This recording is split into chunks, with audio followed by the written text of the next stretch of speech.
We have the Fed FOMC minutes, and what was I thinking, Powell? What was I thinking, Powell? He had it all set up, and then he had to come out and open his mouth. That's right. And then next is the Treasury market, the Fed's next crisis. Remember in 2008, it was the mortgage bonds, but now is it actually Treasury bonds? And does the market collapse raise stakes for active equity investors? Right?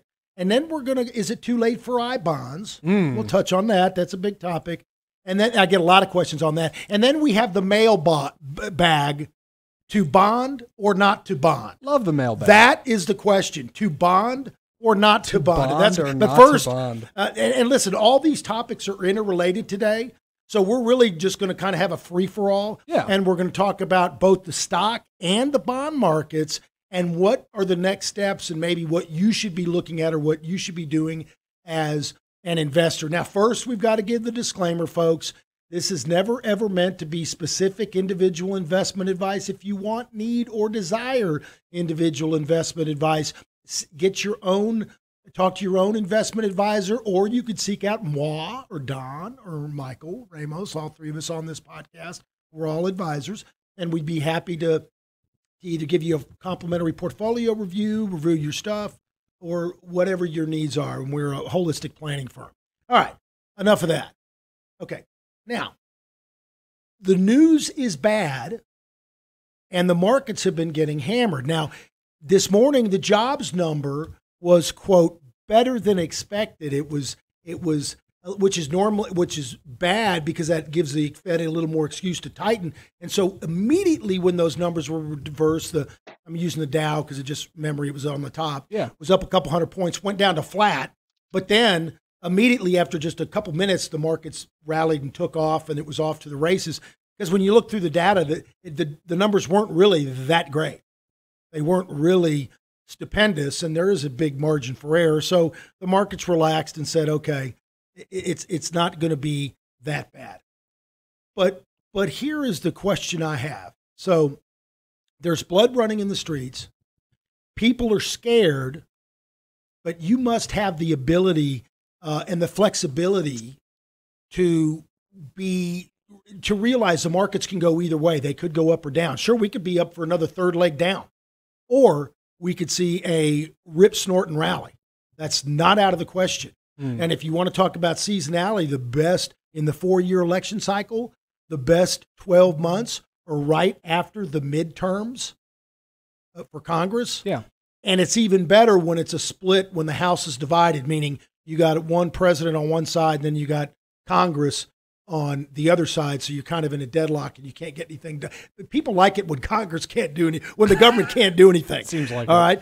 Now, but if not knowing that, that's why you really need rules, because if you're trying to get back in and you don't want to get clobbered, right? Now, again, this is assuming you didn't just write it all down, because what people don't realize, and we're going to talk about this right now, bonds are down 30%. Bonds are worse than stocks this year. Yeah. Well, not all stock. There's some stocks that are down 40, 50, 60, 70% or more. I mean, there's some growth stocks. The story went away. Peloton. But so people are asking and people are scared. So I'm going to go to the mailbag, and I'm going to go to this one guy sent me an email. He said, Don, any bonds out there worth putting money in? And Don, so he sent it to you, but he addressed it to me. No. He sent this to you, and you. He sent it to you, and then you copied the response to me. But yes, he said, Dan, because you are the expert on the bonds. I did volley it over to you. See how I worked in a tennis reference there, since you're a former tennis pro? I saw that. I heard that. I like that. I like that. Anyway, Don, any bonds out there worth putting money into? And Don, classic Don, man of few words, that's right, says, we've been buying short-term T-bills for clients, as you know. Dan can comment more. We've been buying short-term bonds. Dan, here. Fill in the details. You answer his question. I'm too busy. All right. So I said the short answer is no, not yet, meaning time to buy bonds, except for the very uber short term. See, the yield curve's inverted, And literally bonds paying 3 months, 6 months, 1 year, 2 year are actually paying more than if you go out 4, 5, 6, 7 years. So why would you take more risk for a lower yield?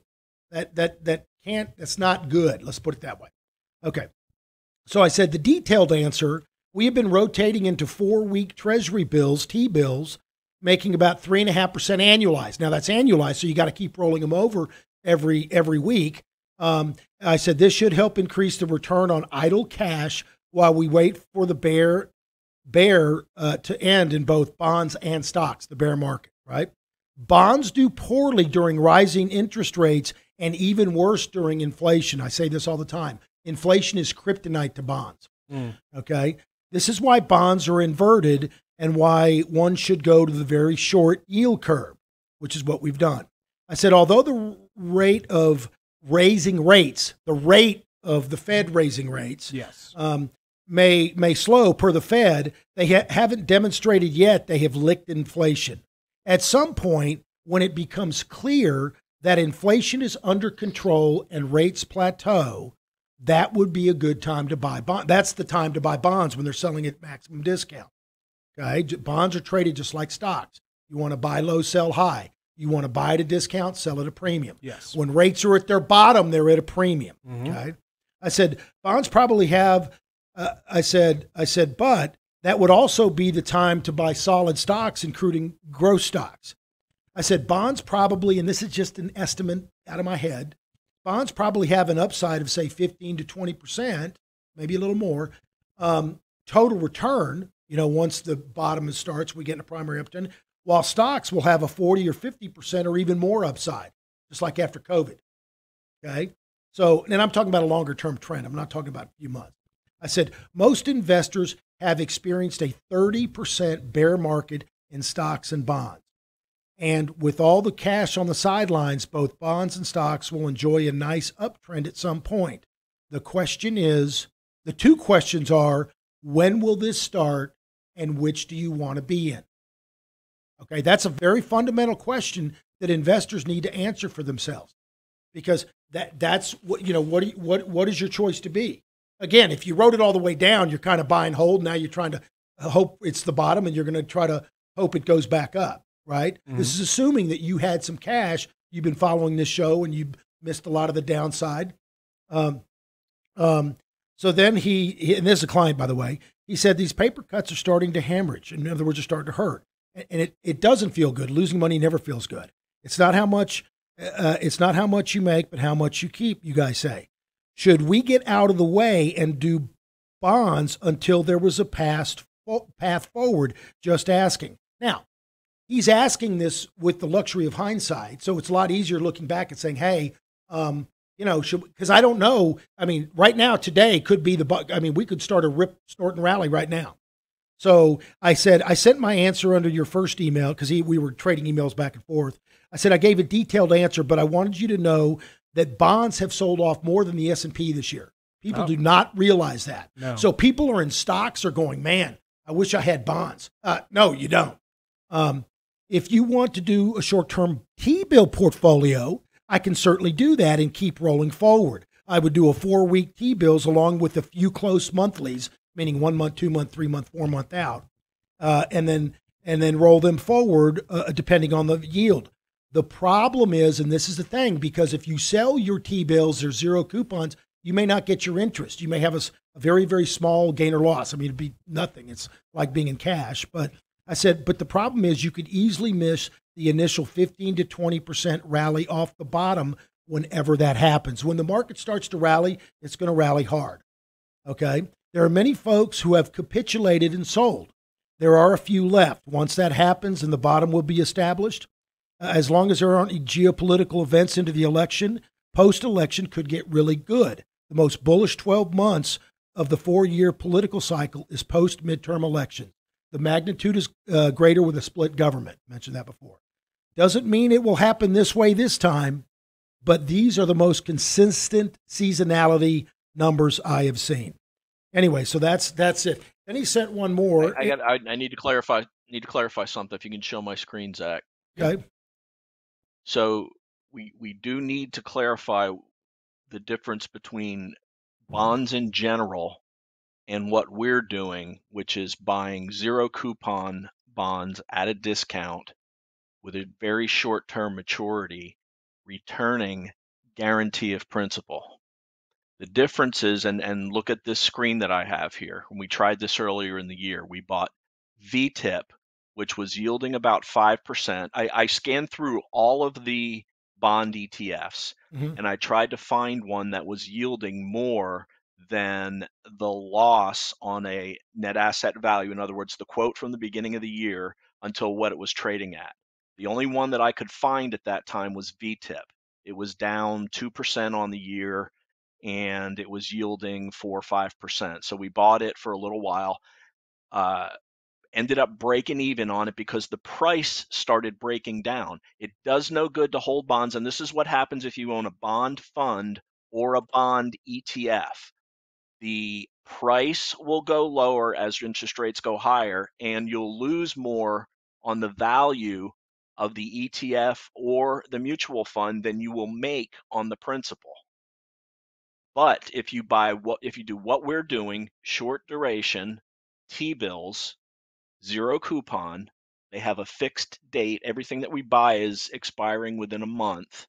You get that yield for that period of time, and you get 100% return of your principal. There's no loss on the value. So if you look at these two examples here, these are two short-term ETFs. VTIP, which is inflation protected, it's currently yielding 6.4%, but it's down 7.46% year to date. So you lost 1% on that. SHY is a short-term, It's 3 year average. Yeah, 1 to 3. Yeah. ETF. It's 1 to 3 year. Yeah, it's down 5.67%, and it's yielding 1%. So you lost 4.5% on your value. It's very important to distinguish buying individual bonds versus buying bond ETFs or bond mutual funds. There's a big difference. What we're doing is guaranteeing the return of the principal on what we're doing, getting about 3.5% yield on the 20% of the portfolio that we have allocated to it right now. We're not buying ETFs. We're not buying mutual funds, bond mutual funds or bond ETFs. All right. Thank you, Don Thunderstealer. Hey, I was just getting to the next email back. Actually, that's good segue into it. No, because I'm actually going to bring that up. Yeah. And so then he goes on his last email. He said, just looking to break even at Revere. Basically said we had underperformed last year, which we did. Don even did a video on how we did that. He said, but I would love the 3.5. I was telling about the fixed rate in 2022. I said, I agree we underperformed last year while buy and hold investors had a big year. The year before, we had a massive year while everyone had a good year. This year, even though it feels bad because we're down high single digit, I said, we are having a big year relative to the bear market in both bonds and stocks. And I said, and by the way, this is as bad as the COVID bear market. Okay. It's actually even worse because it's bonds too. Okay. I said, it was the COVID bear that set us up for these huge gains in 2022 in the aftermath of COVID. As you know, there are no guarantees, but we could be seeing the same setup this time around. I just don't know when or which of these times will be the big run in stocks. We've had about 4 or 5 false starts, and that's what happens off the bottom. It didn't happen in COVID because the Fed came out and said, we're spending $3 trillion of fake money and we're going to buy stuff and we're putting a floor under this. This time the Fed is not to the rescue. It's a totally different posture, and that's why it might be tough.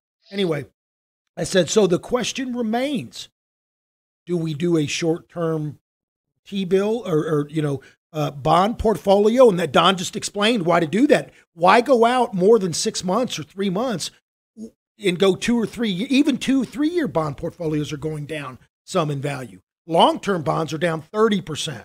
Okay. That's the maturity, similar to the duration. 20-year bonds may be down, 25, 22, 23%. It's similar to the maturity. 15-year bonds down around 15. Okay. These shorter-term bonds, 5-year bonds, they're down. So that's why you want to go out very short. I said, I personally, I'm staying in Grotection because I've seen the results over the last 5 years. And by the way, we're beating the S&P on a trailing 3 month, 6 month, 1 year, 3 year, 5 year. all that stuff. This is just a very, very tough market. All right. So now the second, where did I put the second one? I got to find it. Stall for me. Vamp, please. Yeah. Oh, here it is. Hey, Michael, don't you really like that shirt that Dan has on? I wore this shirt. That is a nice shirt.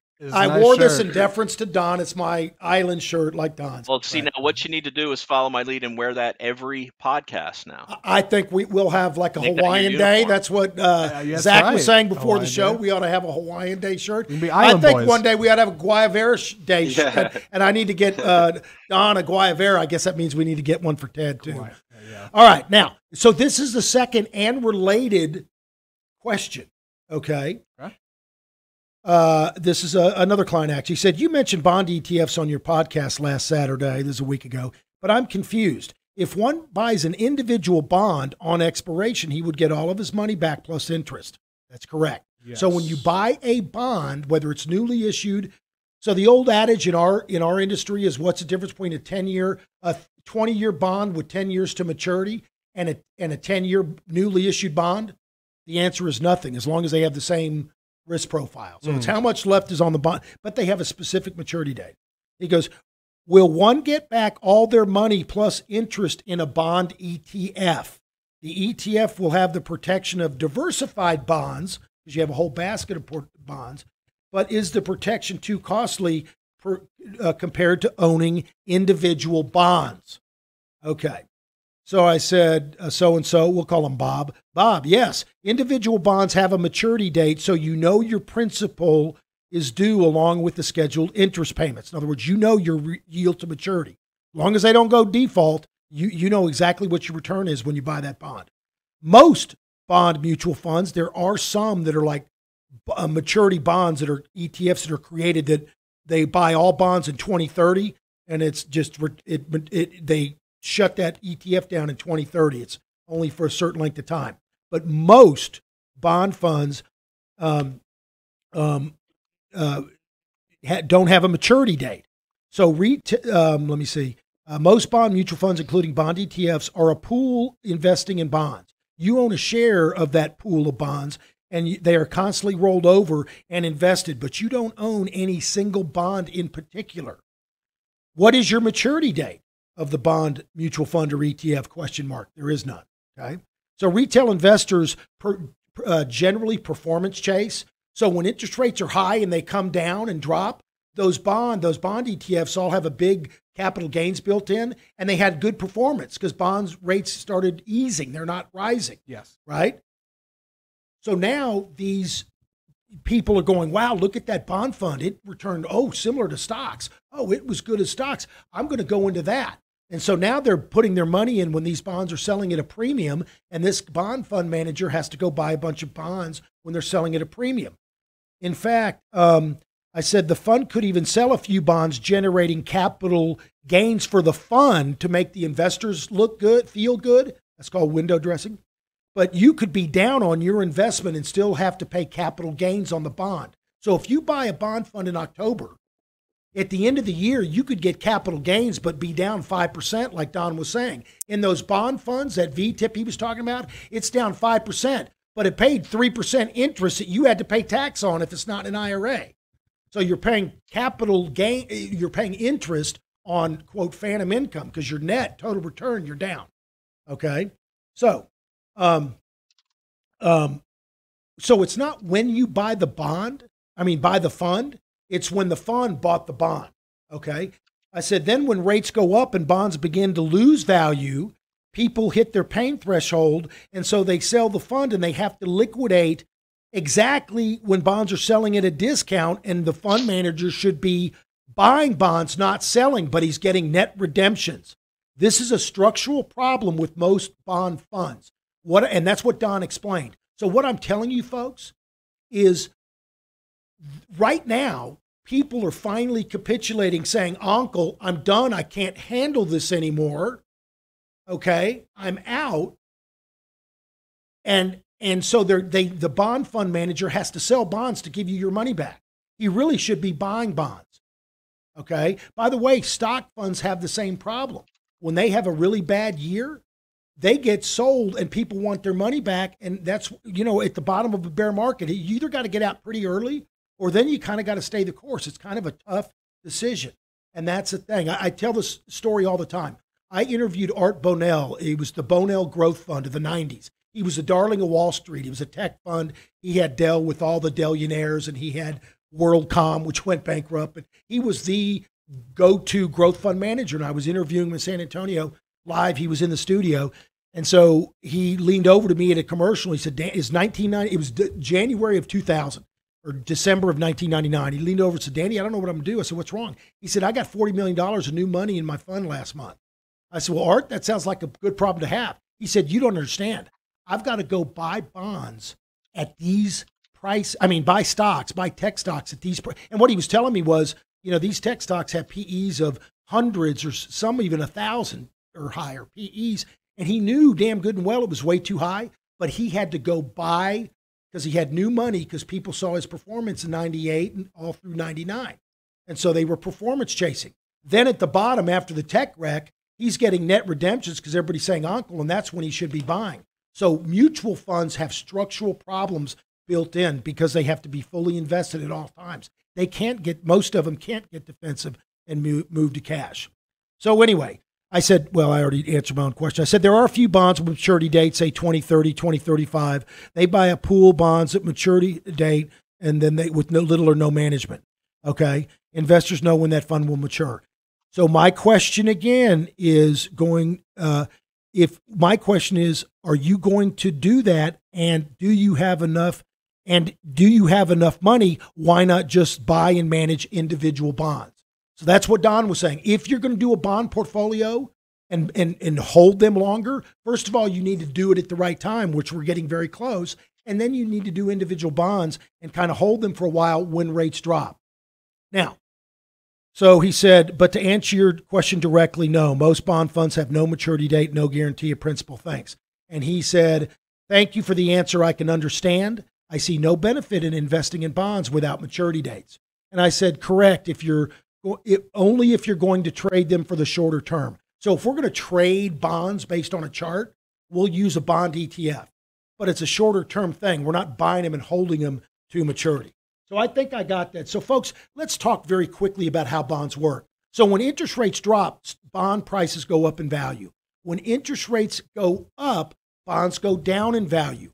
So remember I told you what is the difference? So when a bond is created, they're $1,000 par value. That's just a stated rate on the bond, okay? It's like a stock being $1,000 stock. And Don was saying, does the loss in the price offset the interest? It's like a dividend on a stock dividend. I get a 3% dividend on my DuPont stock, but if DuPont's down 25%, did I make money? No, I'm down 22% and I pay tax on the dividend, right?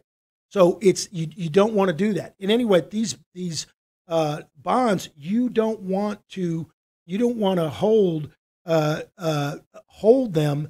You want to wait till it's time to do that. Okay.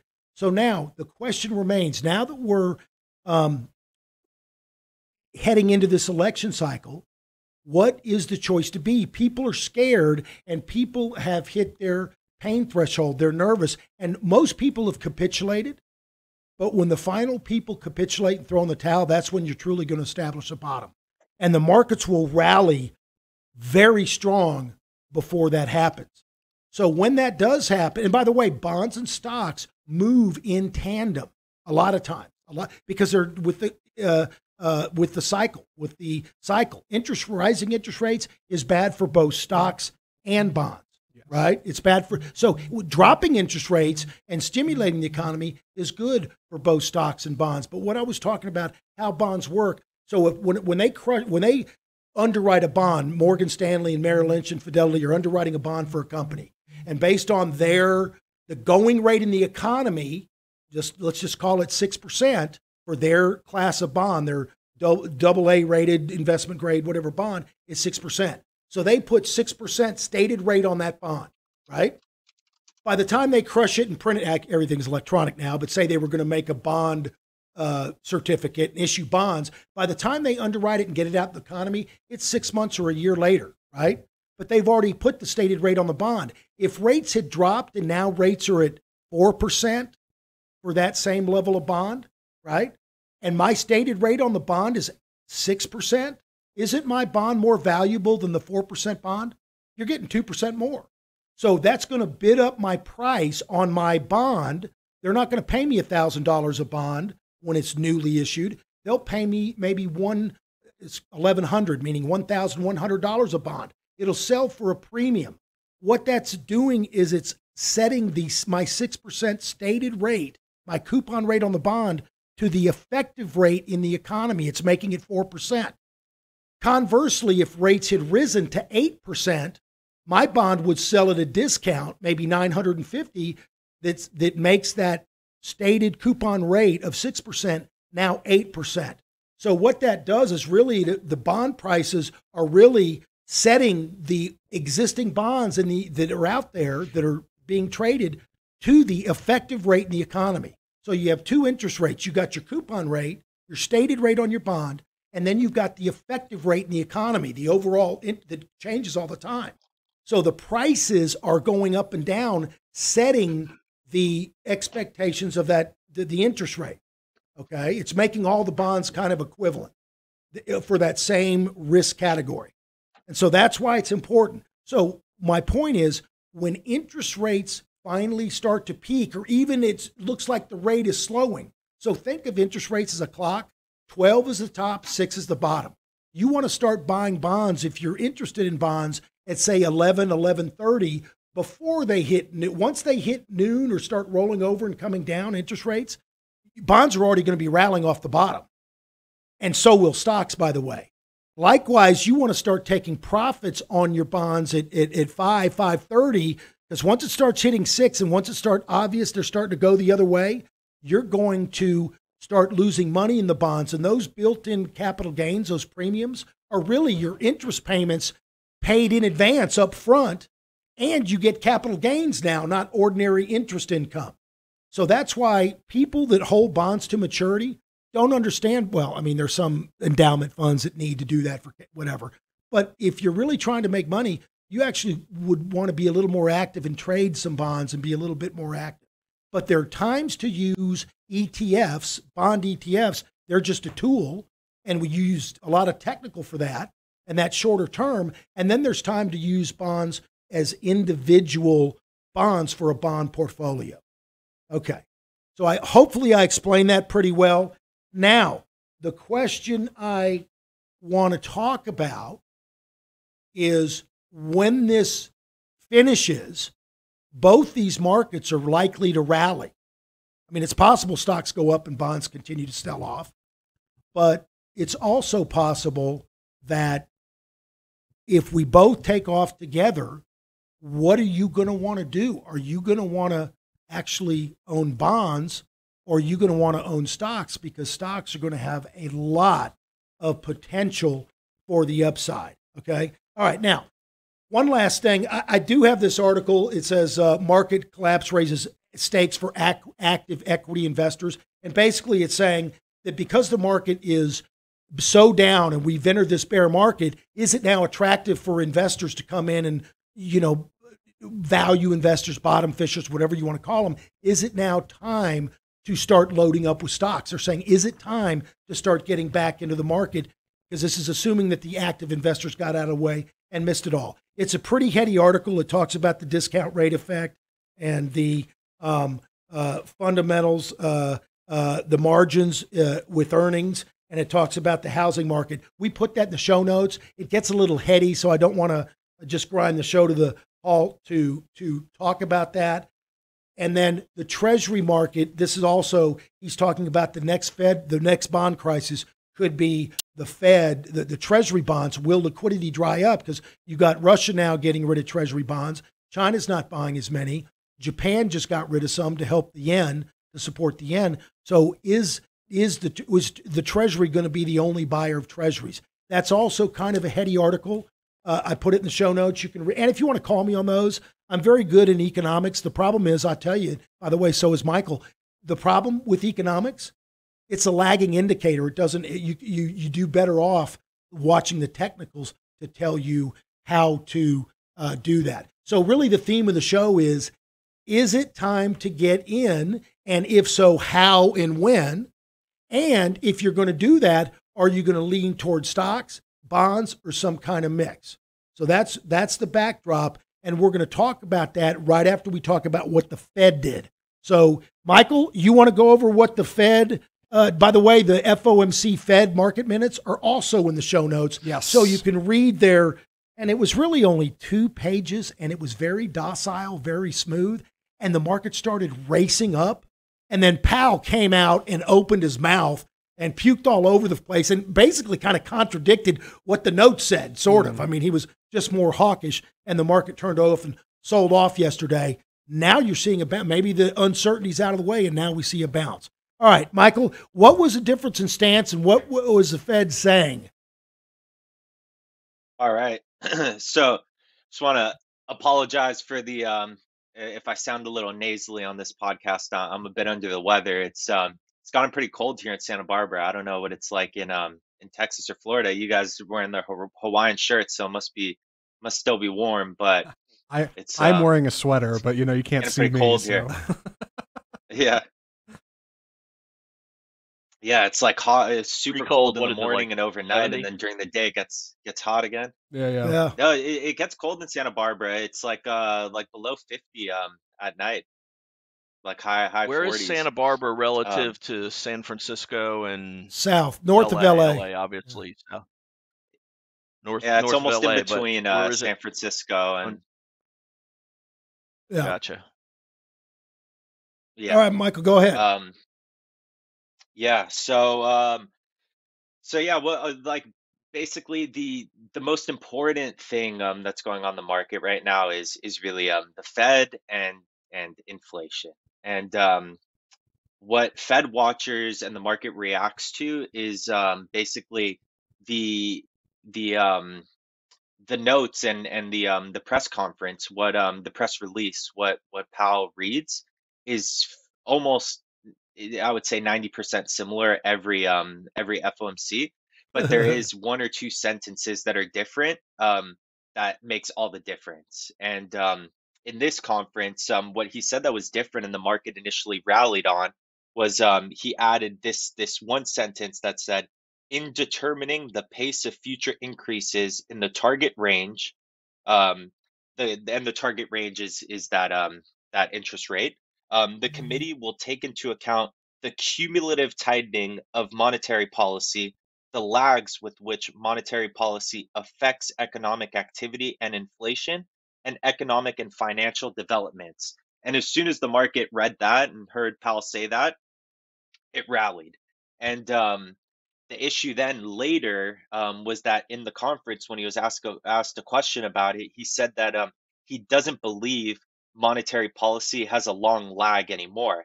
And in our hyper financialized economy, things are priced in almost immediately. So that kind of contradicts what he wrote in that note. And then some speculation on that. What like Fed watchers believe is that the only reason they included that sentence is so that there wouldn't be dissent, because there's several governors on the Fed that actually vote, and they didn't want to release a statement with dissenters. They wanted it kind of to be unanimous, so he included that for the doves, which are the ones who want less rate hikes, and then the hawks are the ones who want a further increase in rate hikes.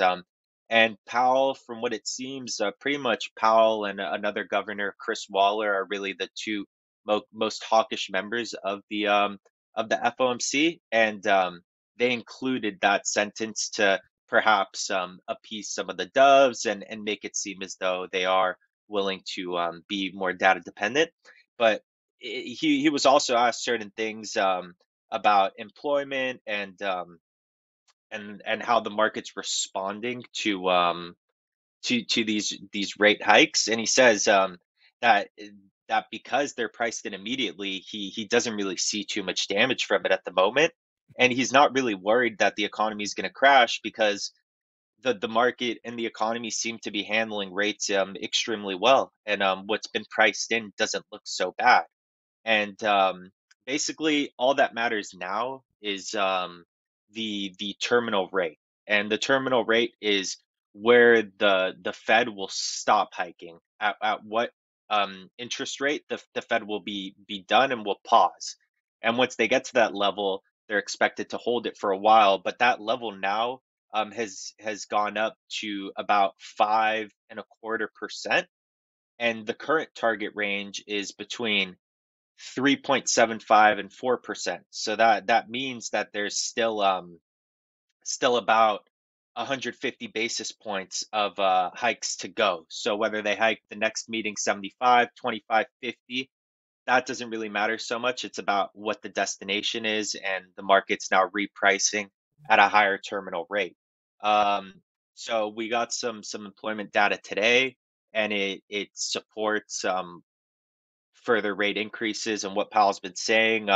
Labor market continues to be strong, and he actually made a comment as well where he said that the year over year change, from the numbers we got today, the year over year change in wage increases was about 4.8%, and in the conference he says year over year change in hourly earnings of 5% is way too high for the 2% inflation target. So they need inflation to drop, and they want to accomplish that by hitting the jobs market, and they need those hourly wage increases to drop. So until we get that, until we get unemployment higher, and that wage growth lower, they're gonna continue to remain tight, and that's sort of what we're seeing and what he's talking about. So that was my take, and also like, in terms of just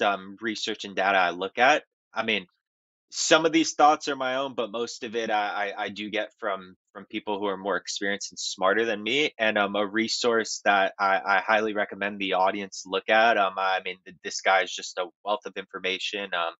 And he used to be a trader on a trader for the Fed. He worked on the he was basically in charge of quantitative easing. So he's got a wealth of knowledge and information of how the Fed actually works, and he produces this material for free and is very active. He's got a website and a Twitter account. His name is Joseph Wang, and I think on Twitter his handle is like Fed Guy, something like that. I highly suggest checking him out, and listening to some interviews and the material he puts out, because that's where I get a lot of my information from, and it's just really helped me understand the Fed and Fed policy and sort of what's affecting the market. So shout out to Joseph. And now, folks, listen to what Michael said there. This guy was actually the chief trader for the Fed, trading fast and furious during quantitative easing during 2008, the financial crisis. I would have loved to have been a fly on that wall. Can you imagine the phone calls he's getting on the bat phone from the Fed and the ivory tower from, I guess that was Bernanke at the time? Yeah. Hey, I mean, that is pretty awesome. Anyway, what is his Twitter handle again, Michael, for the listeners? Yeah, let me find that exactly. It's at FedGuy21. I was just looking him up. Yeah. FedGuy21, FEDGU. Yeah, he's I've listened to a lot of people talk about the Fed, and usually they've got it's more speculation and their opinions, and for the most part it's difficult to understand. So what they're saying is not that what they're saying is difficult to understand, but the Fed in general, and a lot of people I've noticed have wrong assessments and opinions.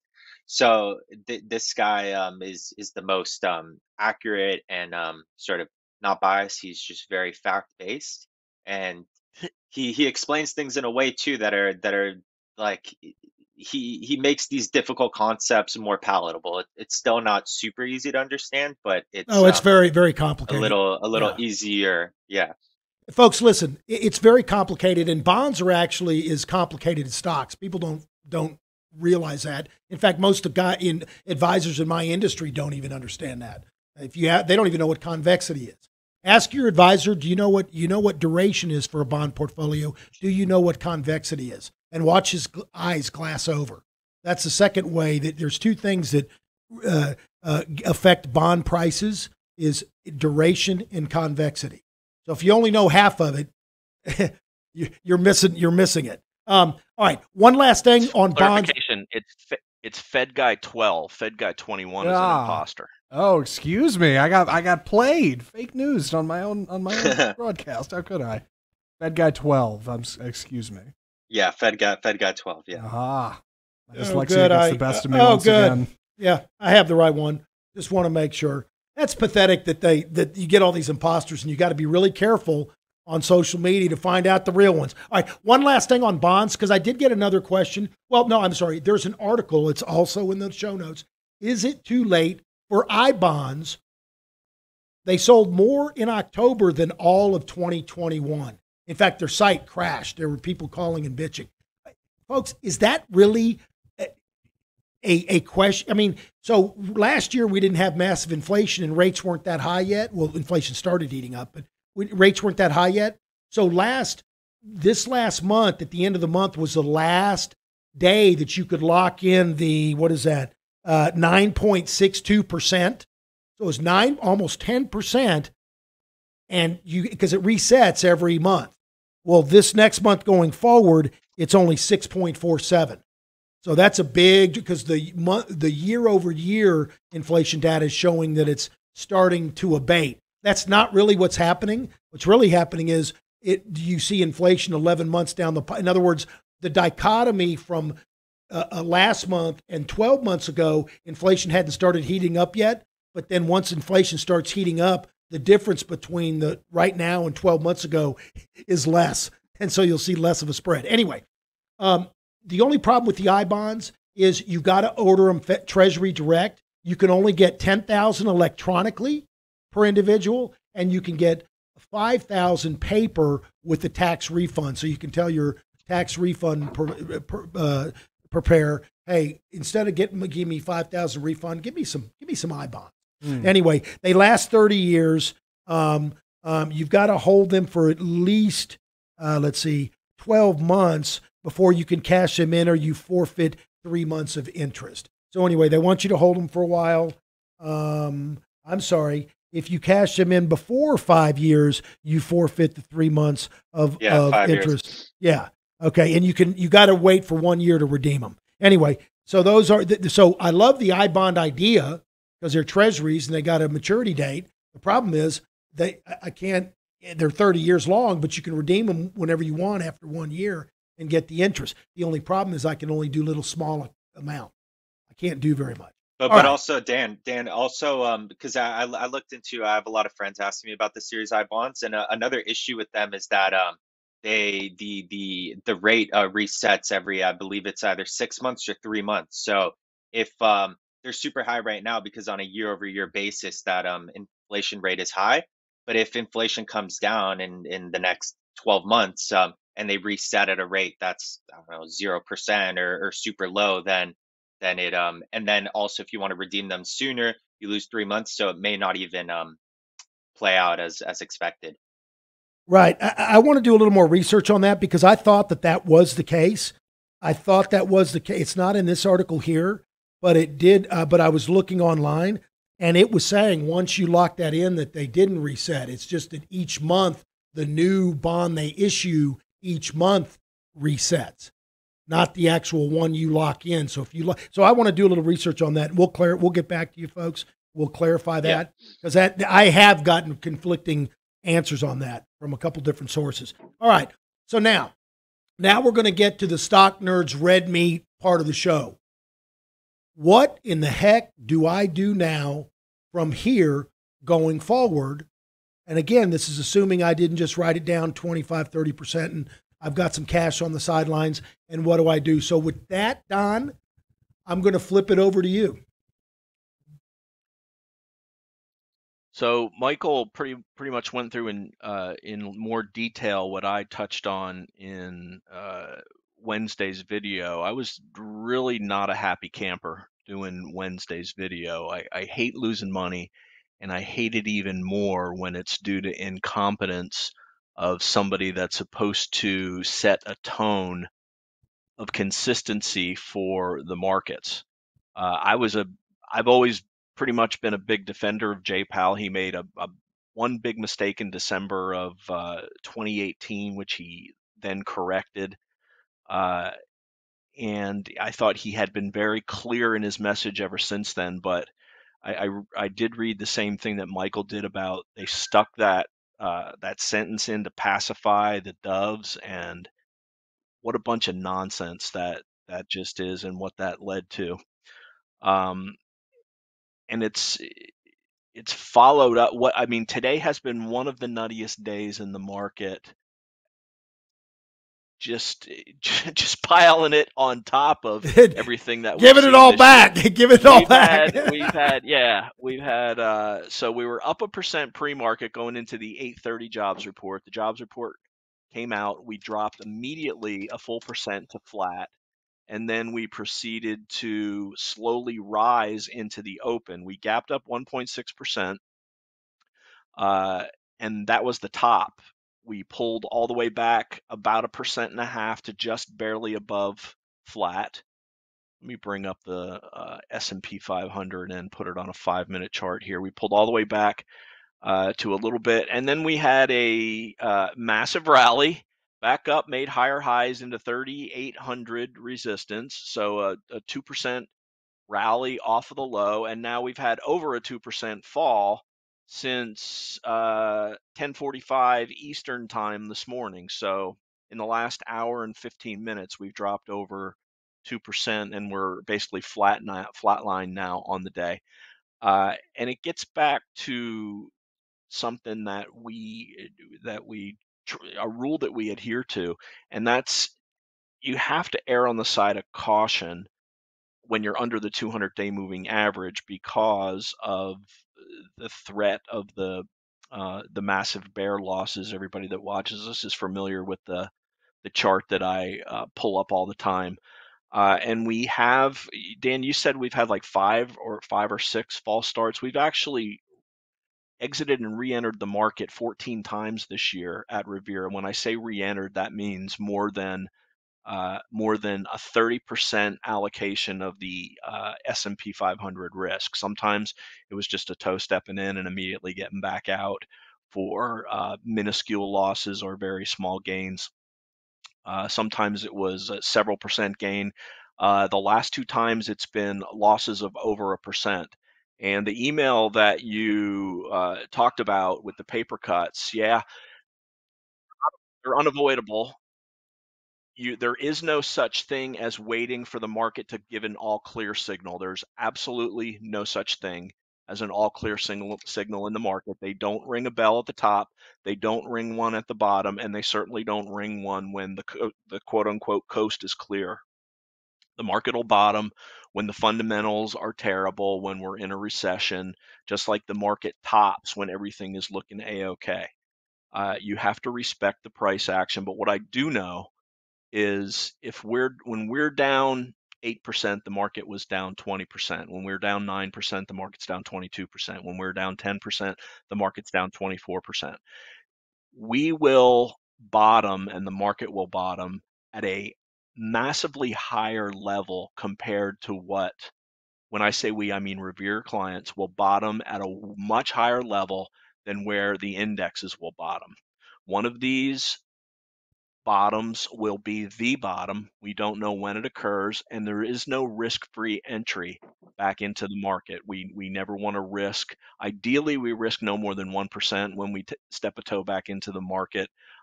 Sometimes we start building on gains, and you have a massive reversal like you did on JPAL, and by the time our stops get taken out, we might lose a little bit more than 1%, and that's the situation we're in currently.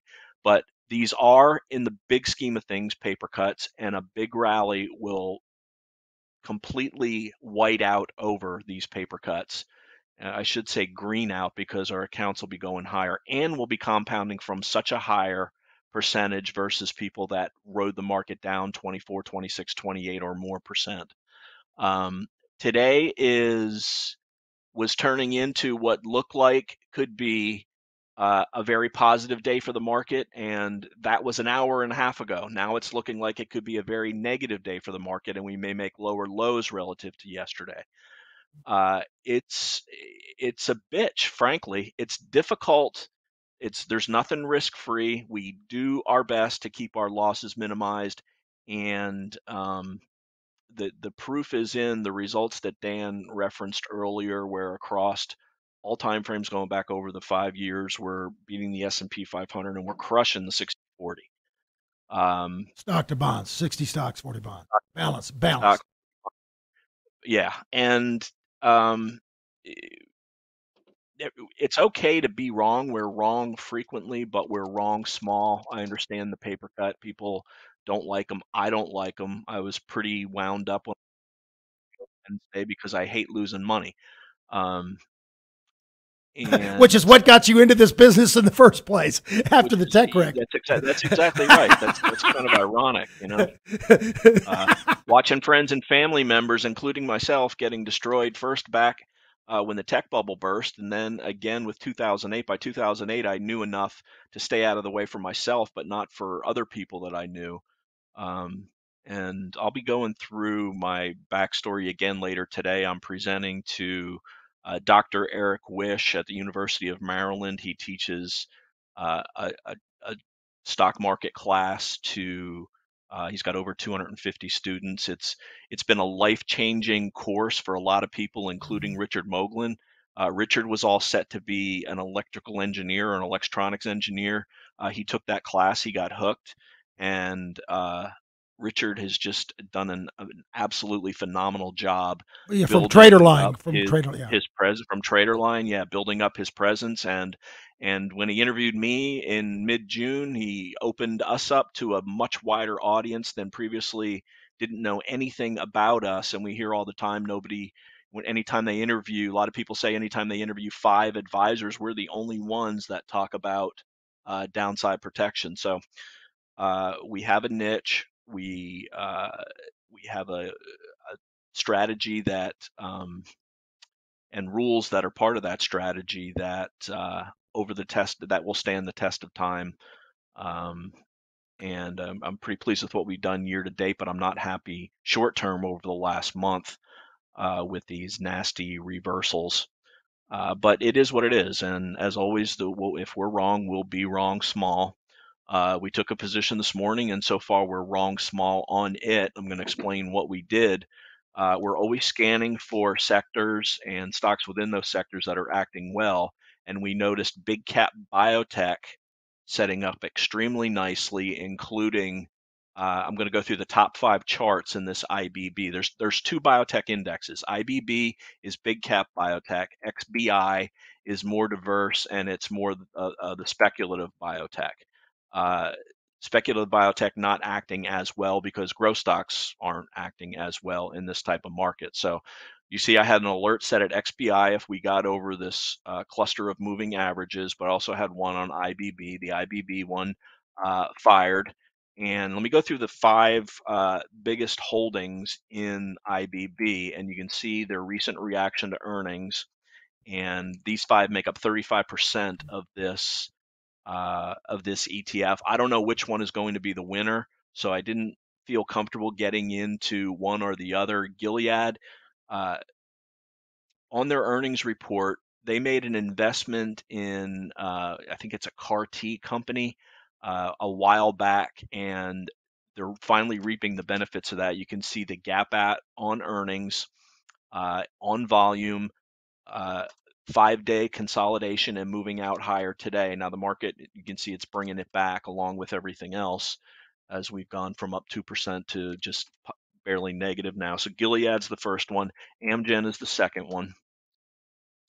Amgen reported earnings initially gapped lower, but right into this 260 formerly resistance. You can see couldn't get above 260, couldn't get above 260, couldn't get above 260. Got above 260, pulled back, and held 260.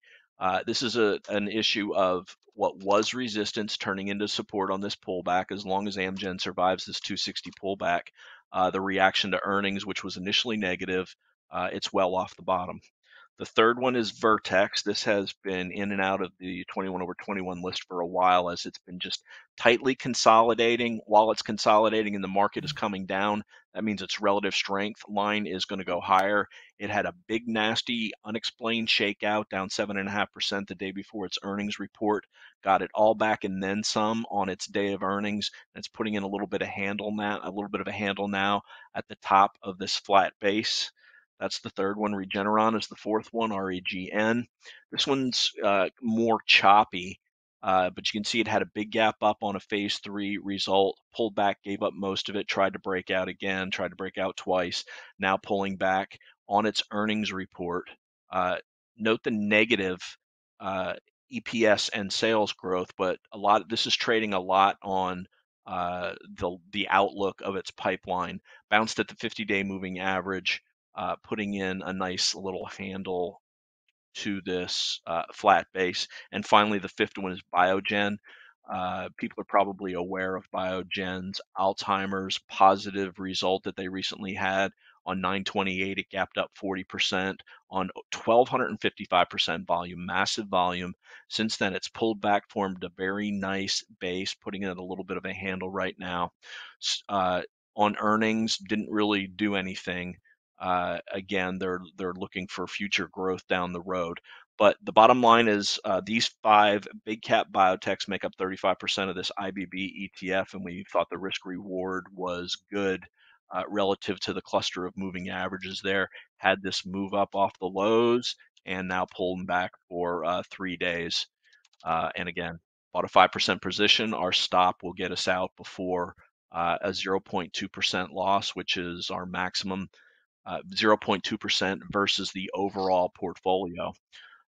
So you can see here 3.8% versus the 50-day moving average. As soon as I saw that as the worst, I knew our position sizing at 5% was fine, as these moving averages will creep up. But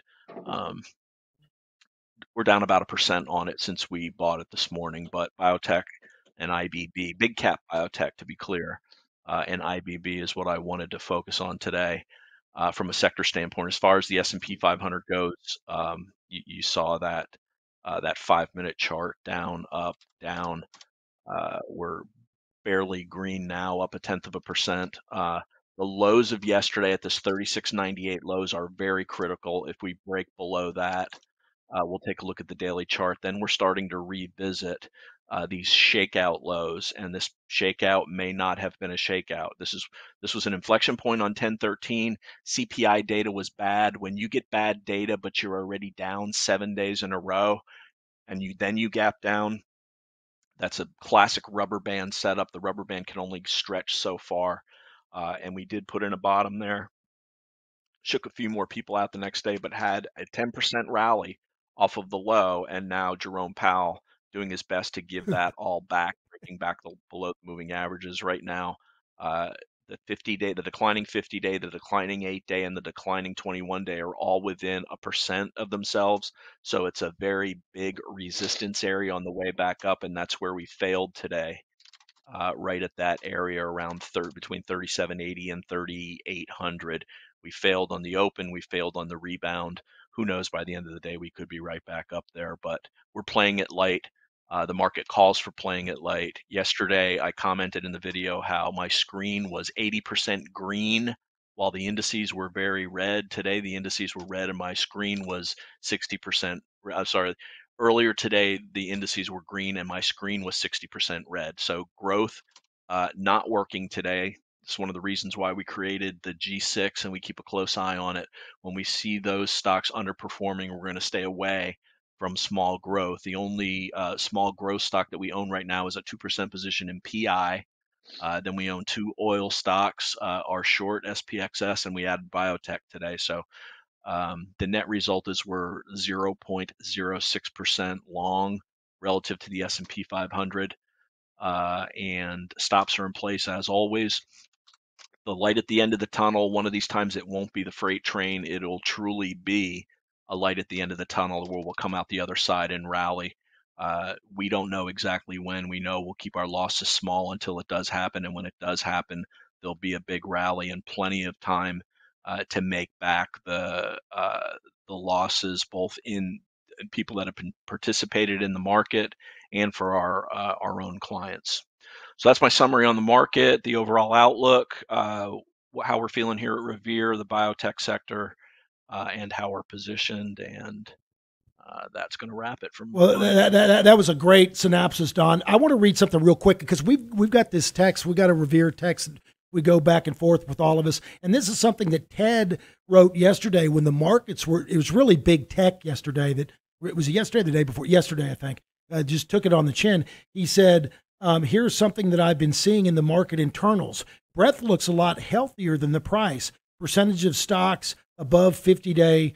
In the S&P still holding strong and above its rising 21 exponential moving average and flattening 50-day simple moving average. Same with percentage stocks above 200-day. So basically what he was saying was the breadth was not as negative as the market was yesterday. And that's kind of what you got to pay attention to because there's a lot of big bellwethers that drive the indices. So you could actually turn into a scenario where some mid cap or some stock, there'll be some diamonds in there that you can pick. You can do individual stocks, yet the indices will be very difficult. And, if everything is too negative for too long, people will throw in the towel and you could go for another leg down. But again, you've got to be flexible in your mind enough to understand that it's going to rally at some point. It's going to rally hard. And you just don't know when. I just wanted to comment on a couple things. When we go off the bottom, that's what Don was talking about. How do you get back in?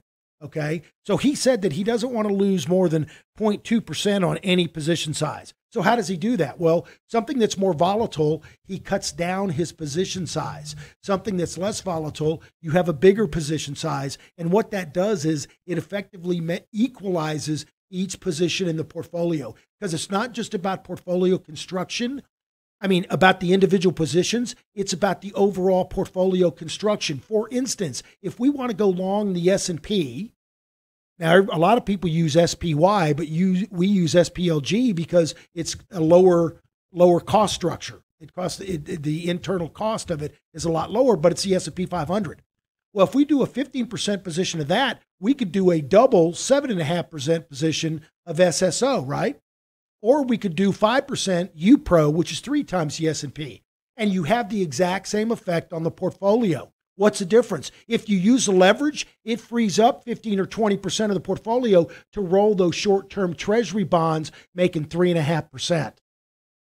So a lot of times those leverage can be very, very good tools. They're not super risky if you know how to use them. Now, if you don't know how to use them, they're playing with kryptonite fire. You're playing with nitroglycerin, right? Don't play with leverage or inverse leverage if you don't know what you're doing, or get someone to show you how. But position size is key. Now, Don said when he tries to get back in and he considers a serious toe dip, if you will, getting back in the market, 30% or more. There have been a couple times when he was talking about all those different times he tried to get back in, a couple times he just took 1 or 2% positions in stocks. He was talking about 4 or 5%. And the market reversed right away and we got rid of them. It was almost nothing, right? But when he took more significant positions, he'll start getting in. And if it works, he'll start getting in more, but he's got some gains built in the first buy. So even if the market reverses hard 4 or 5% quickly in a couple days, it'll only impact the total portfolio by 1%. So it's a very mathematical way of trying to get back in because you only know with hindsight whether this is the real one, okay? But you got to be able to have rules to get back out so you don't get back another 10%, which actually happened this year once, not us, but the market. The market was down, the S&P was down a little over 20. It came down to being down over 12, and then it sold right back off again, and it was down over 20 again. And we only had a 2% deal there, a couple times. So it's very systematic and it's very calculated. So if you ever want to learn, if you want to learn something about that, please reach out to us. We'd be happy to share how we do that and how we manage.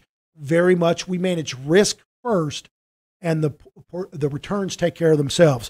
Folks, listen, I hope you have a wonderful weekend. Stay safe. If you like what you heard, please tell a friend, tell a neighbor, just send them to Revere Asset Recouping.com. In the upper right-hand corner, there's a subscribe button. They can just hit subscribe, put in their name and email address. We won't spam them or reach out. It's up to them to reach out to us and say, and there's a contact button too. You can contact us and say, hey, I'd like a complimentary portfolio review.